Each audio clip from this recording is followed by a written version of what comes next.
L'orientation et la formation professionnelle des jeunes ont été les maîtres mots d'une séance de sensibilisation organisée ce 16 mai 2025 à l'endroit des jeunes élèves des lycées.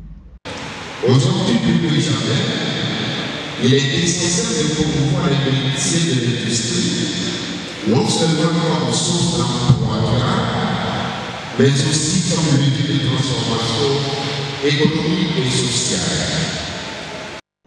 Initié par le Conseil pour le développement intégral du canton de Thiéviers et le Centre de formation aux métiers de l'industrie, cette rencontre vise à encourager la jeunesse à embrasser les filières porteuses d'emploi aux métiers d'avenir, abondants sur le marché d'emploi de l'entrepreneuriat et qui réduit le temps d'apprentissage au profit de l'autonomisation dans un écosystème mondial en perpétuelle mutation. Aujourd'hui, on ne peut pas se mettre à étudier ou à former les jeunes dans des secteurs qui n'ont pas de besoin. C'est-à-dire, vous savez, le Thiéviers ici, c'est une zone à forte densité avec aujourd'hui les développements industriels qui est bien en cours de partie de Tikopé. Si vous voyez la PIA, certaines institutions installées là-bas, d'autres sont dans la zone de Thiéviers et ils deviennent de plus en plus nombreuses. Donc, l'approche, c'est d'identifier sûrement les besoins de ces entreprises pour orienter les jeunes vers ces besoins, c'est-à-dire leur donner des compétences qui puissent desservir ces entreprises-là.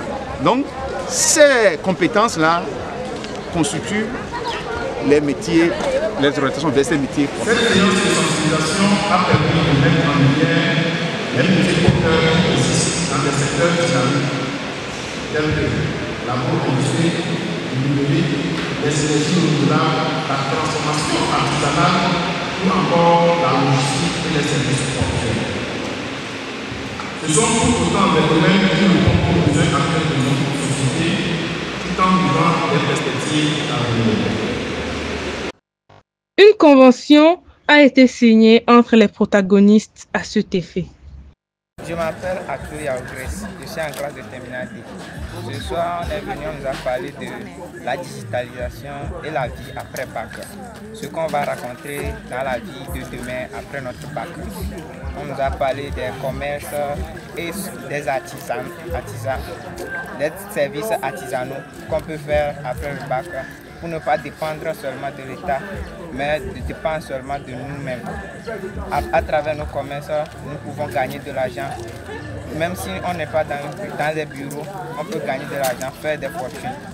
Je reprends le nom de Bétomini Abadi Amandine. Aujourd'hui, on nous a parlé de beaucoup de choses et on nous a dit aussi qu'après le bac, nous devons rentrer dans diverses sessions. Ce n'est pas forcément de poursuivre l'étude, car aujourd'hui, il y a beaucoup des entreprises qui ont besoin des jeunes dynamiques. Donc nous ne devons pas perdre notre temps. Il y a des choses à faire. Par exemple, il y a soudeur, il y a l'entrepreneuriat, commerce. Nous pouvons nous lancer dans ces diverses choses afin de gagner nos vies et de servir aussi de notre cher pays, le Togo.